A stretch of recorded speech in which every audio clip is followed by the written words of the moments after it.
की वंदे वंदे वंदे।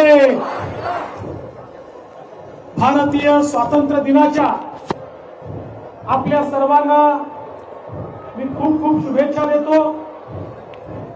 मंचावर उपस्थित असलेले आपले महाराष्ट्राचे अध्यक्ष चंद्रशेखर बावनकुळेजी, टेकचंद सावरकरजी, सुधाकरराव कोहळेजी, बबनराव तायवाडेजी, डॉक्टर राजीव पोद्दारजी, अनिल निधानजी, राजेश वंजारीजी, अनुराधाताई अमीन, नरेंद्रजी ननोरे, आपले जिल्हाधिकारी विपिन इटनकरजी, सीओ सौम्या शर्मा, मंचावरील सर्व मान्यवर आणि या ठिकाणी वीरांगना राणी अवंतीबाई तालुका क्रीडा संकुल कोराडी या क्रीडा संकुलाच्या उद्घाटन प्रसंगी आणि तिरंगे यात्रेमध्ये सम्मिलित होण्याकरता उपस्थित असलेल्या माझ्या सर्व माता भगिनी आणि विशेषतः युवा मित्रांनो, आज अतिशय आनंदाची गोष्ट आहे की आपण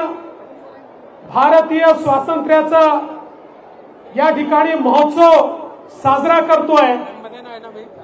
अमृत काळामध्ये हा तिसरा स्वातंत्र्य उत्सव आहे की ज्या माध्यमातून देशाचे प्रधानमंत्री माननीय मोदीजींनी विकसित भारताची संकल्पना मांडली आहे।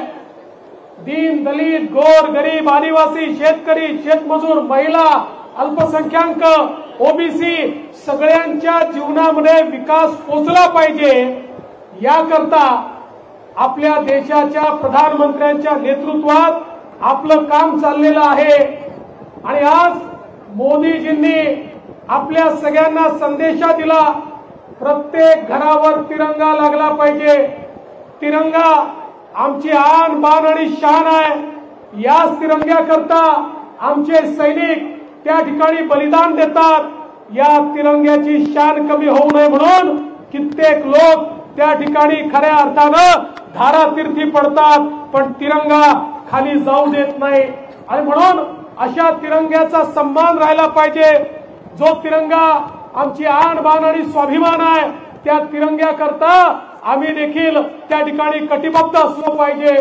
म्हणूनच ही तिरंगा यात्रा या ठिकाणी आपण काढली आणि मला विश्वास आहे हा तिरंगा आपल्याला एकच सांगतो, या देशामध्ये भारतरत्न डॉक्टर बाबासाहेब आंबेडकरांनी आपल्याला लोकशाही दिली। ही लोकशाही इतकी मजबूत आहे, आजूबाजूच्या देशांमध्ये लोकशाही सातत्याने पायाखाली तुडवली जाते, पण भारताची लोकशाही मजबूत आहे कारण भारताला एक मजबूत संविधान आहे आणि भारताचा तिरंगा झेंडा हा आपल्या सर्वांची आन बान आणि शान आहे। आणि म्हणून या तिरंग्याच्या साक्षीनं आपल्याला आपले अधिकार तर माहिती असले पाहिजेत, पण त्यासोबत आपले कर्तव्य देखील माहिती असले पाहिजेत। केवळ अधिकार सांगून चालत नाही, माझ्या देशाकरता माझ्या मातेकरता मी काय करीन हे देखील आपल्याला माहिती असलं पाहिजे आणि तोही संकल्प आपला असला पाहिजे। आज अतिशय आनंदाची गोष्ट आहे, इतकं सुंदर तालुका क्रीडा संकुल वीरांगना राणी अवंतीबाईंच्या नावाने या ठिकाणी आपण त्याचं उद्घाटन करतोय। मी बावनकुळे साहेबांचं टेकचंद सावरकरजींचं मनापासून अभिनंदन करेन आणि विशेषतः वीरांगना राणी अवंतीबाईंचं नाव यांना दिलं, ज्यांनी अतिशय तरुण वयामध्ये कमी वयामध्ये त्या ठिकाणी स्वातंत्र्याच्या समरामध्ये उडी घातली। 1857च्या युद्धामध्ये केवळ 26व्या वर्षी महाराणींनी आसपासच्या सगळ्या राजांना त्या ठिकाणी पत्र आणि त्या ठिकाणी बांगड्या पाठवल्या आणि सांगितलं हीच वेळ आहे भारताला स्वातंत्र्य करण्याची, एक तर स्वातंत्र्य लढ्यात उतरा, नाहीतर त्या ठिकाणी तुम्ही कमजोर आहे हे कबूल करा। आणि अशा या राणीनं इंग्रजांची आणि त्या ठिकाणी लढता लढता आपल्या स्वातंत्र्याकरता आपलं बलिदान दिलं, पण इंग्रजांचं जेरबंद होणं मान्य केलं नाही। अशा प्रकारची ही वीरांगना आज त्यांचं नाव या ठिकाणी दिलंय। मला विश्वास आहे या तालुका क्रीडा संकुलाच्या माध्यमातून अशा अनेक वीरांगना आम्ही तयार करू की ज्या आपल्याकरता मेडल आणतील, ज्या आपल्याकरता देशाचं नाव उंच करतील.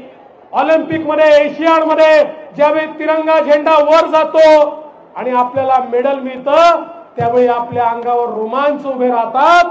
आज त्याकरता आपण हे क्रीडा संकुल तयार केलं आहे. इथनं आमचे युवा शक्ती ही खेळांच्या क्षेत्रामध्ये प्रावीण्य प्राप्त करेल आणि विशेषतः जिम्नॅस्टिक सारख्या खेळाकरता ज्या सोयी असल्या पाहिजेत त्या सगळ्या सोयी या ठिकाणी आहेत. आणि आताच 650 कोटी रुपये आपण आपल्या मानकापूरच्या क्रीडा संकुलाला दिले. त्याला राज्य क्रीडा संकुल म्हणून दर्जा दिला.